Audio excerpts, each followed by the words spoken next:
Film ini menceritakan tentang kehidupan masa depan di negara Korea, di mana sebagian besar masyarakat dilanda kemiskinan hebat, krisis ekonomi, dan demo di mana-mana.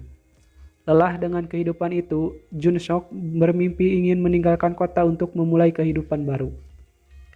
Ia merencanakan pencurian besar-besaran dan meminta bantuan 3 temannya, yaitu Ki-hun, Jang-ho, dan Sang-so.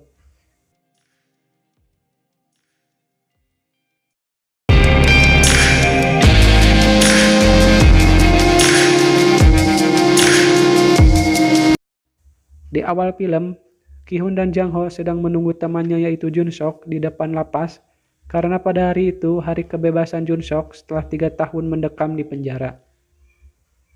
Dan si Jun Sok ini dipenjara karena kasus pencurian.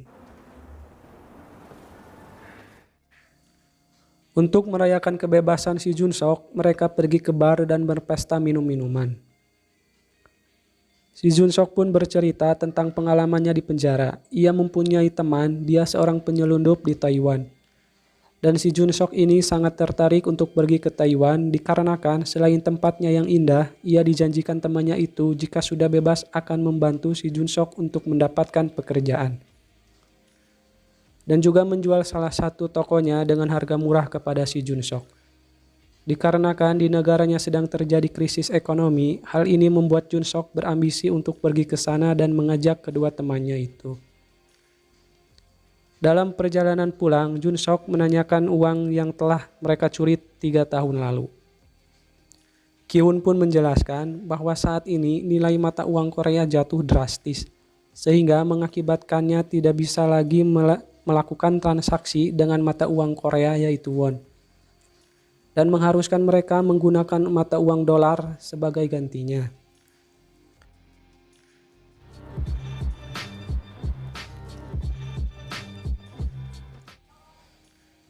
Keesokan harinya, Jun Sok dan teman-temannya pergi ke sebuah ruko bekas bengkel sepeda milik mereka.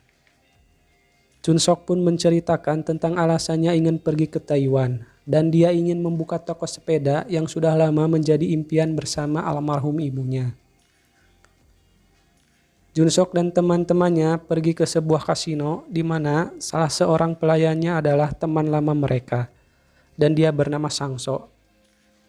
Si Sang-so ini memiliki hutang kepada si Jun Sok. Si Jun Sok mendesak si Sang-so untuk segera melunasi hutangnya. Dikarenakan si Sang-so tidak memiliki uang, si Jun Sok pun meminta bantuan Sang-so untuk mencuri uang yang ada di kasino tempat Sang-so bekerja. Di dalam bar mereka pun memperdebatkan rencana Jun Sok untuk merampok uang yang ada di kasino. Ki-hun yang paling menentang rencana itu. Dikarenakan Ki-hun tahu kasino itu milik seorang gangster, akan tetapi Jun Sok tetap kekeh dengan keinginannya dikarenakan Jun Sok telah merencanakannya sejak ia masih di dalam penjara. Dan ia bertekad bahwa perampokan ini akan menjadi yang terakhir baginya. 나 이번에 진짜 성공시킬 자신 있는데 버리고 싶지 않다.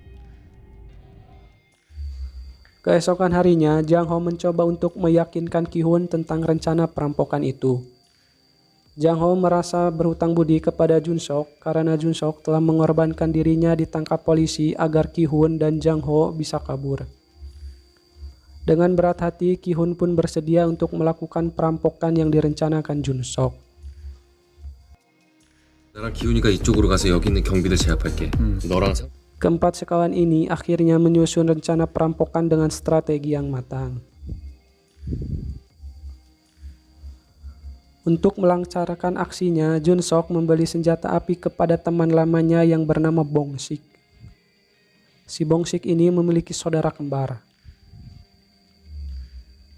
Si Bong Sik tidak mau tahu tentang rencana si Jun Sok, tetapi ia mengingatkan untuk berhati-hati karena dunia di luar hukum itu lebih kejam. Lalu Jun Sok mengajarkan Jang-ho cara menembak, dikarenakan Jang-ho tidak pernah mengikuti wajib militer.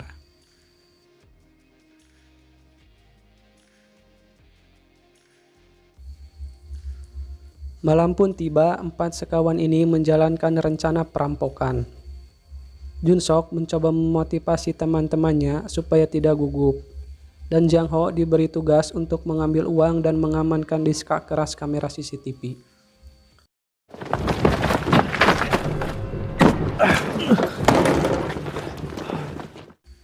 Sesampainya di dalam kasino, mereka bergerak cepat dan tidak menemukan kendala yang berarti. Rencananya pun berhasil dengan mulus. Akan tetapi, mereka telah melakukan kesalahan besar karena telah merampok kasino itu.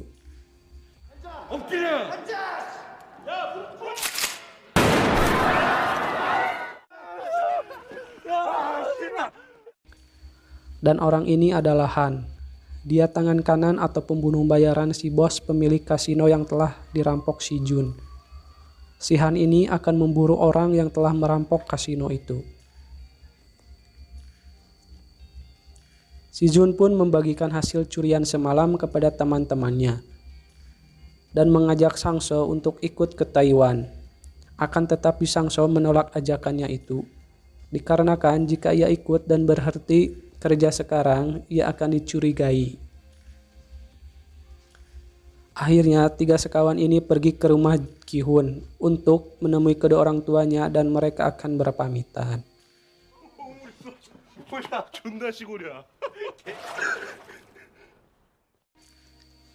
Di sisi lain, Han mendatangi Bong-sik dan menanyakan apakah ada orang yang membeli senjata ke tempatnya. Tetapi Bong-sik mengelak bahwa tidak ada yang membeli senjata kepadanya dalam beberapa hari ini. Han tidak percaya begitu saja, sehingga ia membunuh pengawal Bong-sik.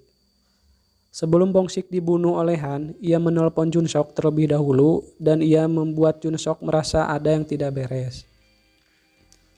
Jun-sok pun menelpon Sang-so untuk memastikan bahwa semuanya baik-baik saja. 상서야, 별일 없지? 알았어. Ketika Sang-so hendak bekerja, ia merasa gugup dan dicurigai para penjaga keamanan. Dan ia memutuskan untuk kabur.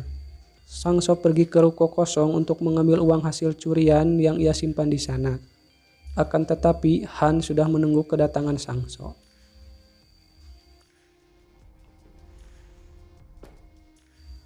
Di tempat penginapan, Jun-sok bermimpi buruk tentang Sang-so sehingga ia terbangun dari tidurnya.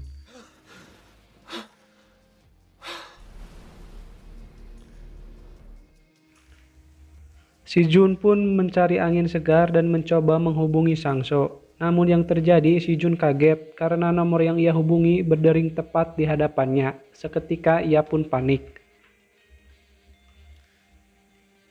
Si Jun kembali ke kamarnya dan mengajak teman-temannya untuk segera pergi dari tempat itu. 총 어딨어? Sesampainya di parkiran mobil yang mereka pakai mendadak rusak atau tidak bisa di-starter, sehingga mengharuskan mereka mencuri mobil orang lain. Lampu yang ada di parkiran itu tiba-tiba mendadak mati semua, sehingga mengakibatkan mereka kebingungan mencari jalan keluar dari parkiran. Dan secara tiba-tiba juga, Han muncul di depan mereka dan menembak Jang Ho yang sedang mengendarai mobil. Jang Ho dan Ki-hon pun pingsan.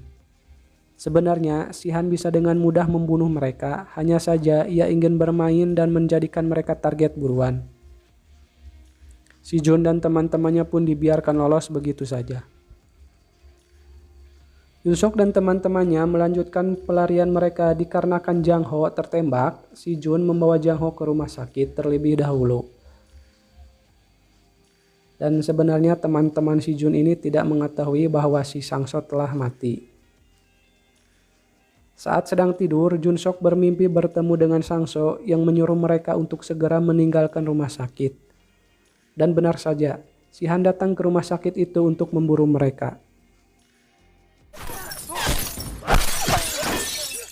Dengan mengendap-endap dan penuh rasa takut, mereka pun bisa meloloskan diri dari intaian si Han.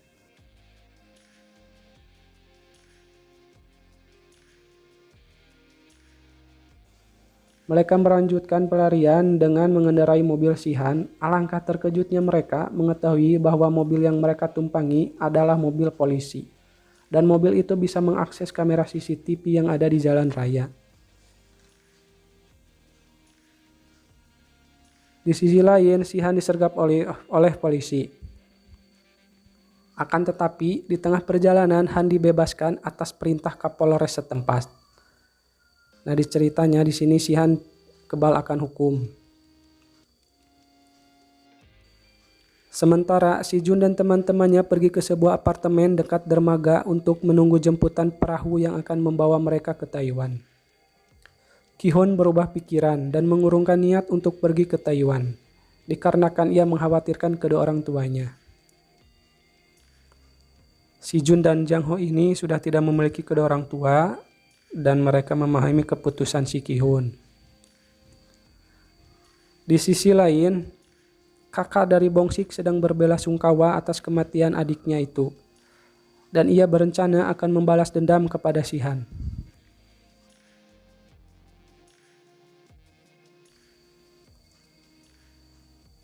Hari pun semakin gelap. Sepulang jalan-jalan sore, Jun Sok kaget melihat ada mobil yang terparkir di depan gedung apartemen.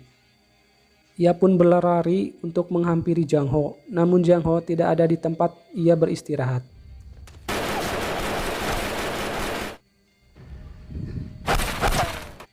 Jang Ho dan Jong Suk pun bertemu kembali. Mereka mencoba melarikan diri namun gagal karena Han berhasil menemukan dan terus menembaki mereka. Mau tidak mau, mereka harus melawan.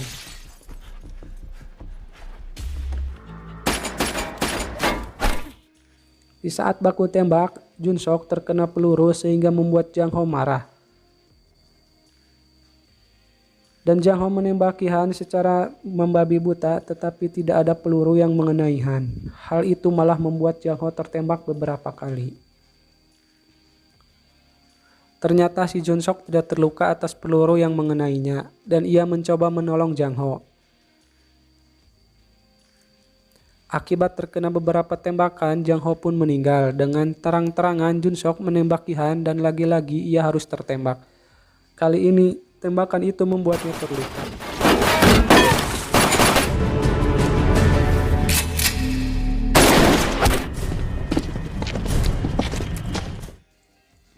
Saat Han akan membunuh Jun Sok, tiba-tiba datang sekelompok orang yang menembaki Han. Ternyata orang itu adalah kakak si Bong-sik. Han pun terkepung dan terkena beberapa tembakan dan membuat ia jatuh ke dalam air laut.